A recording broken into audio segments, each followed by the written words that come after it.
par mémoire, je ne pourrais pas le faire. C'est-à-dire qu'il me semble déjà dans l'idée même d'être en contact avec quelque chose qui a les statuts, disons, d'une œuvre, il y a une sorte de fonctionnement esthétique qui est à l'œuvre, justement. Et dit comme ça, je ne pourrais pas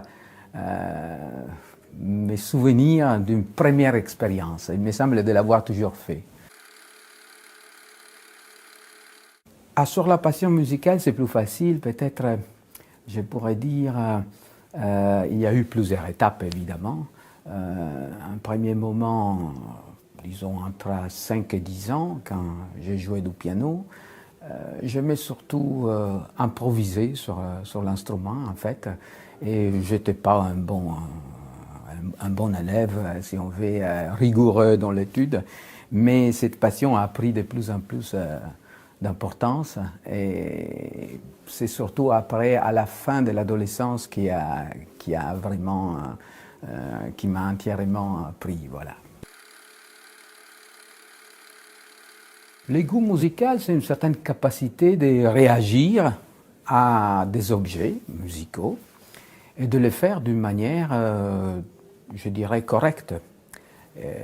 Par exemple, c'est déjà l'effet de reconnaître certaines caractéristiques de l'objet musical et de répondre d'une manière adéquate. Pour faire un exemple très simple, quelqu'un qui va à des concerts avec la musique de Beethoven, de Brahms, se trouve tout d'un coup face à un trio jazz, et s'il n'a pas la familiarité avec ce genre de musique, se trouvera tout d'un coup dans la difficulté de juger et de répondre de manière adéquate. Il ne pourra pas quelque part identifier la différence entre une improvisation, l'originalité d'une improvisation, et quelle est la réaction correcte quelque part à cette musique. Donc le goût est quelque chose qui se cultive, évidemment, qui se forme, qui se développe, un peu comme le disait Hume. Donc le goût est lié à la question disons, d'un développement progressif, d'une familiarité. Donc c'est la délicatesse du goût, voilà, qui compte en fin de compte. Voilà. Mais la critique musicale ça a joué un rôle. Aujourd'hui, peut-être le joue un peu moins. Je dois dire personnellement, bon, ce n'est pas une de mes lectures plus constantes. De temps en temps, ça peut être, oui, si voilà, souvent c'est quand j'étais déjà à un concert et je vais quelque part mesurer ma réaction par rapport à celle de critique.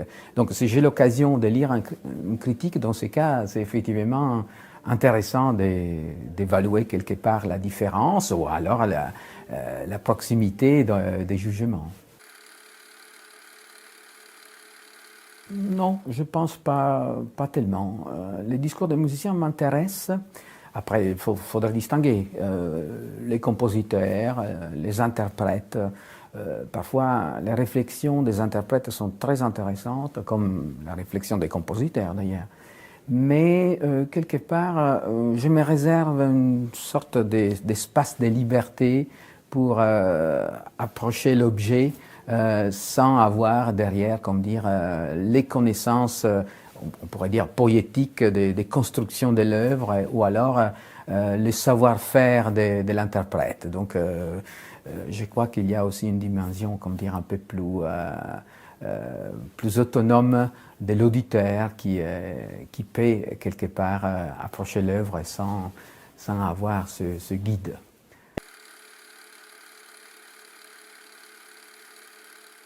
Il y a un rapport, sans doute. Il y a un rapport parce que l'effet de savoir comment articuler non seulement les discours, mais déjà l'expérience aide à formuler les jugements, aide donc à apprécier un certain type de musique plutôt qu'une autre. Mais les deux choses ne coïncident pas forcément, pas toujours.